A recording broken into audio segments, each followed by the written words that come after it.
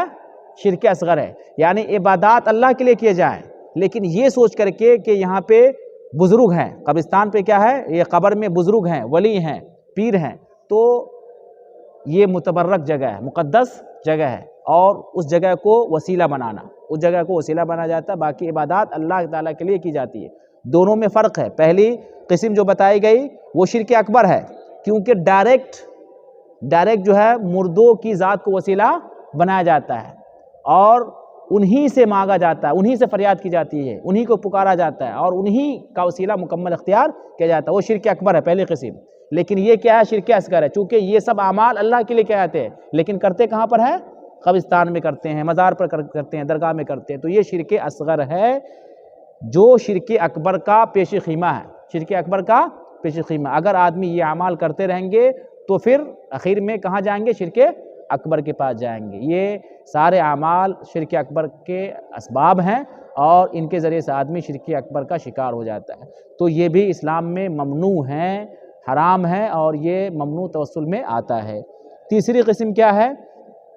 التوسل الی اللہ بجاہ الانبیاء والصالحین ومکانتہم ومنزلتہم عند اللہ وھذا محرم، یعنی انبیاء کے مقام اور مرتبہ کا وسیلہ اختیار کرنا، نیک لوگوں کی جاہ و حشمت کا وسیلہ اختیار کرنا۔ کل ہی بتایا گیا تھا کہ نیک لوگ ہیں، اچھے لوگ ہیں، تو وہ اعلیٰ مرتبے پہ ہیں، تقوی طہارت کے اعلیٰ مقام پر ہیں، تو ان کے مقام اور مرتبہ کا حوالہ دینا کہ فلاں بزرگ کے اعلیٰ مقام کا حوالہ دیتے ہیں، ان کے طفیل میں، ان کی بزرگی کے طفیل میں، یعنی ان کی منزلت اور ان کے مقام اور ان کے منصب کا حوالہ دینا، ھذا ایضاً محرم، یہ بھی حرام ہے، یہ توسل بھی کیا ہے؟ حرام ہے، اور یہ من البدع المحدثہ، اور یہ نئی بدعات میں یہ بھی شامل ہے، اس لیے کہ اللہ تعالیٰ نے اس طرح کے توسل کی اجازت نہیں دی ہے۔ قرآن مجید میں اللہ تعالیٰ نے فرمایا اللہ اذن لکم، کہ اللہ تعالیٰ نے تمہیں اس کی اجازت دی ہے، سورہ یونس 59 نمبر کی آیت ہے۔ اور اسی طریقے سے اس لیے بھی یہ توسل، یعنی کہ انبیاء کے مقام و مرتبہ کا وسیلہ اختیار کیا جائے، یا نیک لوگوں کی ہے کہ نہیں اچھائی کا وسیلہ اختیار کیا جائے، ان کے بلند مقام کو وسیلہ اختیار کیا جائے، اس لیے یہ ناجائز ہے کہ ہر آدمی کو اپنی اچھائی کا فائدہ پہنچے گا، اپنی اچھائی کا فائدہ خود ہی پہنچے گا، دوسرے کو فائدہ پہنچنے والا نہیں ہے۔ وَلَيْسَ لِلْإِنسَانِ إِلَّا مَا سَعَىٰ، کوئی بھی ہو، اگر یہاں تک کہ انبیاء نے بھی اگر نمازیں پڑھی ہے تو اپنے لیے، ان کی نمازوں کا فائدہ ہمیں نہیں ملنے والا، کوئی بھی اگر اپنے لیے عبادات کرتے ہیں اور نیکیاں کرتے ہیں تو خود انہی کو فائدہ پہنچے گا، دوسرے کو فائدہ پہنچنے والا نہیں ہے، تو اس لیے بھی یہ غلط ہے۔ ہر آدمی اپنی نیکی کا جواب دہ ہے، اپنی برائی کا جواب دہ ہے، تو یہ ہے جاہ و حشمت کا وسیلہ اختیار کرنا۔ تیسری قسم جو ممنوع ہے وہ ہے کسی کی لیکن حشمت، کسی کے اعلیٰ مقام اور مرتبہ، کسی کی مرتبت کا وسیلہ اختیار کرنا۔ تو اس طریقے سے توسل ممنوع کی یہ قسمیں ہیں اور یہ صورتیں ہیں، ان میں سے کوئی بھی توسل ہو وہ اسلام میں حرام ہے، اور بھی توسل ممنوع کی بہت ساری قسمیں ہیں، اور بھی بہت سارے طریقے ہیں، بہت ساری صورتیں ہیں۔ تو یہاں جو مین توسل کے طریقے ہیں اور مین جو قسمیں ہیں جو عام لوگوں کے اندر پائی جا رہی ہیں، انہی کو یہاں پہ بیان کیا ہے، باقی مفصل کتابیں ہیں توسل سے متعلق، وہاں پہ وہ چیزیں مذکور ہے۔ تو اسی پہ اکتفا کرتے ہیں۔ اللہ تعالیٰ سے دعا ہے کہ بار الہ ہم تمام لوگوں کو توسل ممنوع کو سمجھنے اور اس سے بچنے کی